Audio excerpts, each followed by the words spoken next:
Alright guys, this is Dana 30. About to put some new axles in it, some new bearings on it. But before I do that, I'm about to take this pumpkin off. I just took the bolts off. That was pretty simple.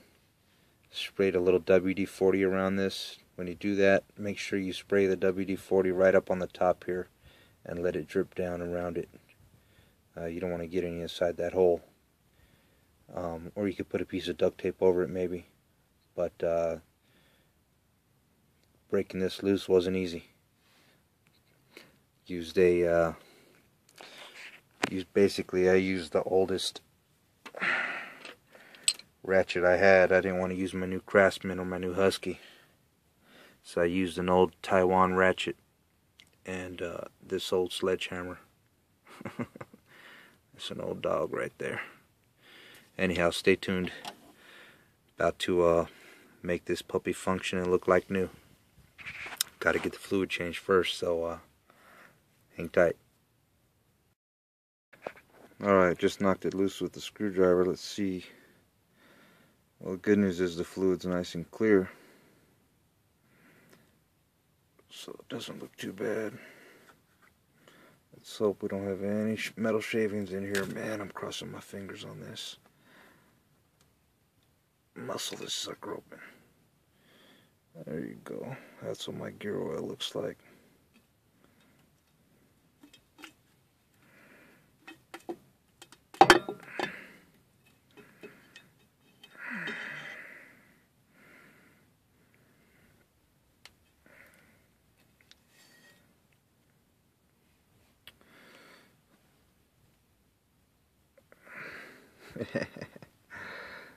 Yeah, this bad boy looks like brand new.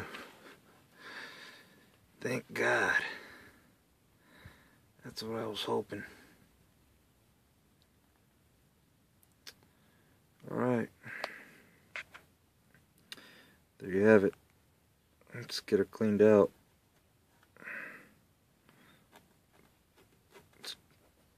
And let's get some new fluid in her. Shit, that fluid looked pretty good.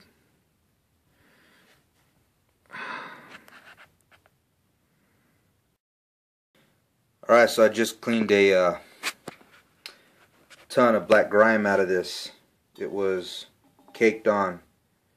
And you know, it wasn't something that you needed really to put a whole lot of effort into doing, but I'll tell you right now, this plug had a big thick layer of what just looked like greasy sludge on it, and the inside of this pumpkin, you couldn't see this metal coloration. It was literally just a black film that that was really bad. You had to get that stuff off for sure. You know, realize when you're changing your diff fluid, you want it to be clean.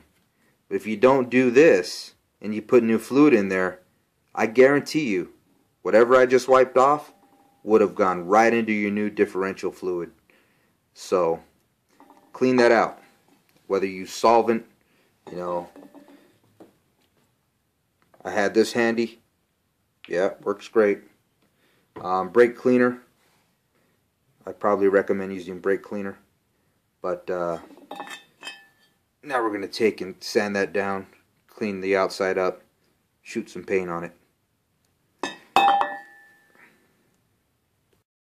Alright dudes, so here's the big question, right? How hard is it to get this off?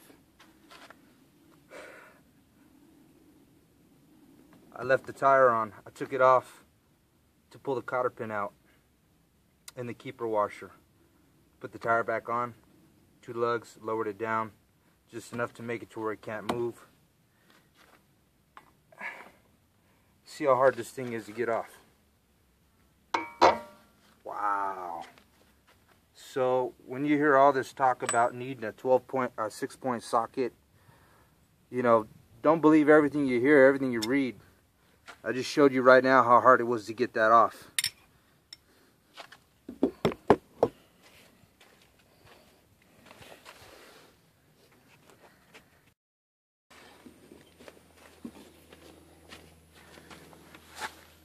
Alright, so I just took the brake caliper off. Rotor comes off that simple. Set it down wherever you want because we're about to recondition it also. Let me show you guys how long it takes to get these off.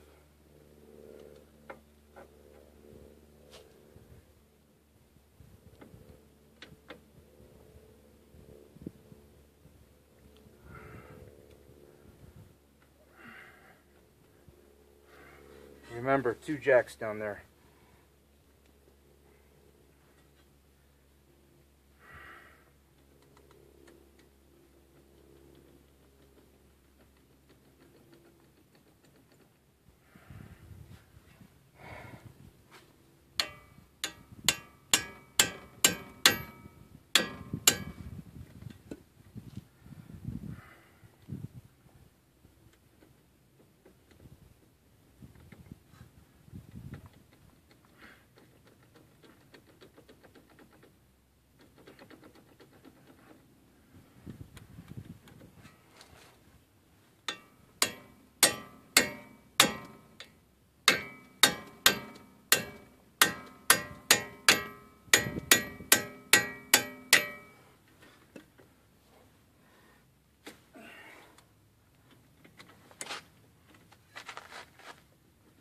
Remember, watch yourself. Don't climb under this car. No matter what. You know, my head might have went under there, but I'm going to tell you right now, it's not underneath this.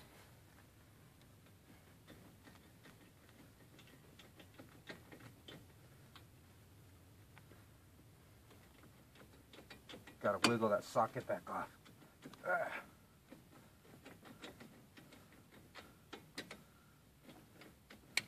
You gotta wiggle it off like that. That's a good sign. It means that you had it on tight enough that it's probably not gonna jump off while you're slamming it with that sledgehammer.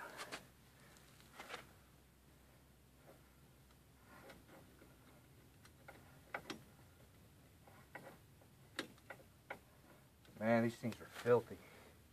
Just getting it on is tough.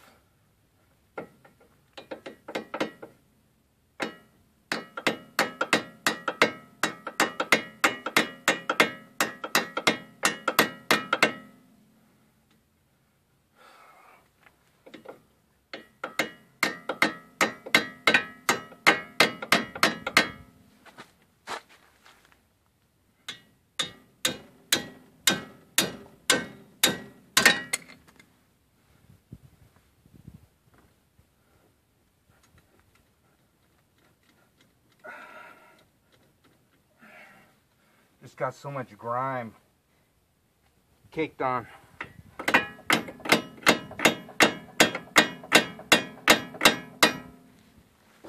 There we go.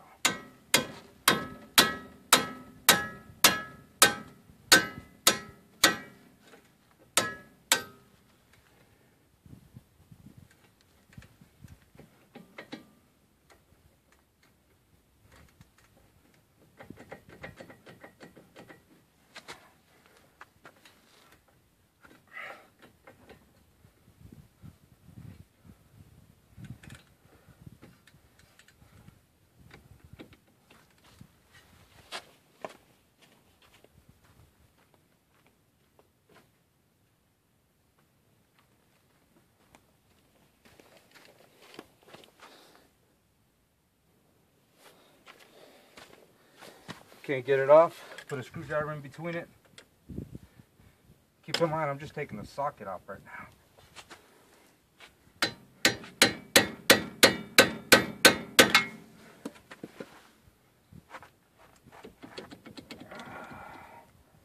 Damn it.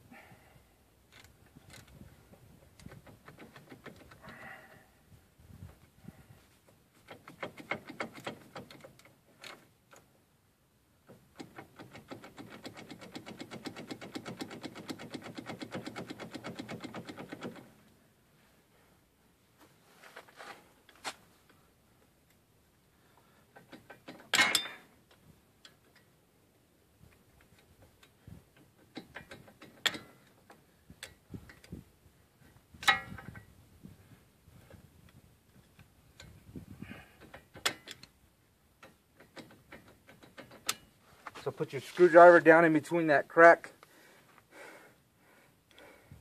As you wiggle the ratchet, pull back on it. That's how you get that off.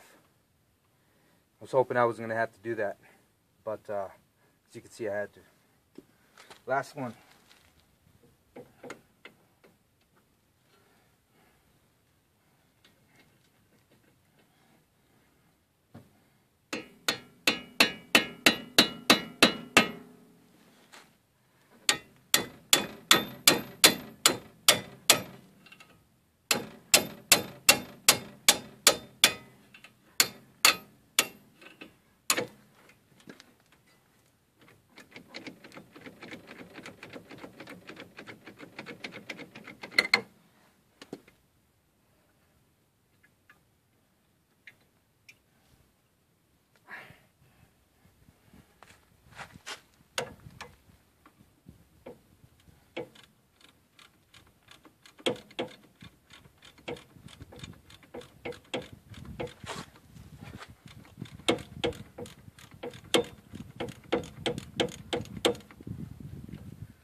So remember, 2 jacks underneath there. You know, one's just your safety net. The other one is, well, you need that one to jack it up. If you got jack stands, use jack stands. Don't be an idiot. Put some jack stands underneath it.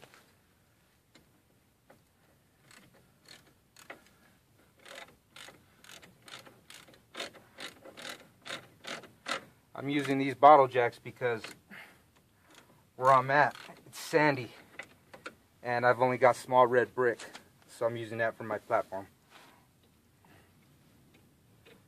My jack stands just sink right into this sand, so whatever works for you. Well, make sure you got a backup.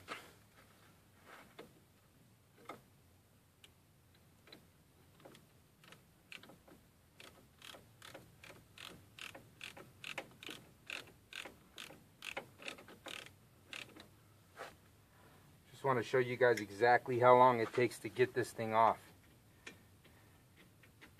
So I'm just letting the camera roll, hang tight.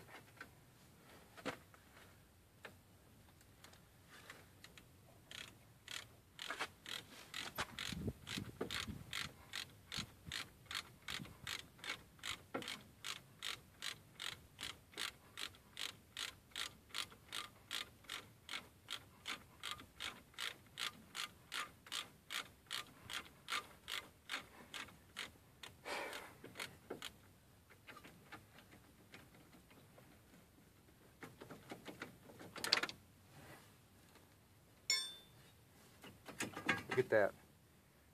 You guys hearing all this talk about this is going to be hard to get off, right? You know, maybe if you got a rusted out Grand Cherokee. I'm in Southern California. It's not a whole lot of rust out here. So, see that? Coming right out. Let's be real careful because I didn't take the ABS sensor off yet. You shouldn't have to. The only reason I'm taking it out is because I'm completely cleaning this and slide it out real simple. You don't want to damage that seal that's in there. So there you go. Look at that. Look at that. See that? No bueno.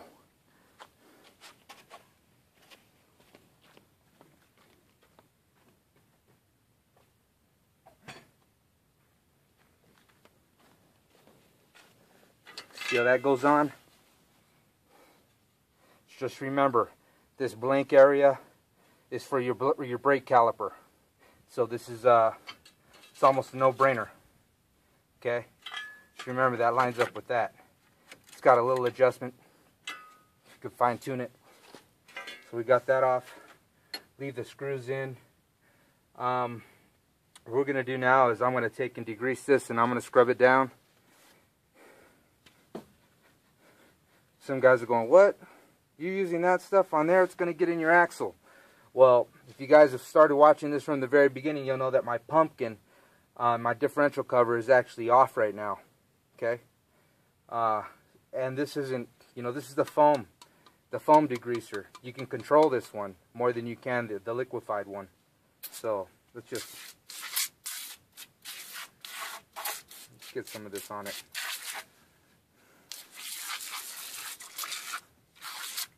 I'm going to spend about an hour cleaning this with a toothbrush and a wire brush on my drill. You guys didn't see that part because that's going to bore the hell out of you guys. So we'll come back in a minute. Hang on.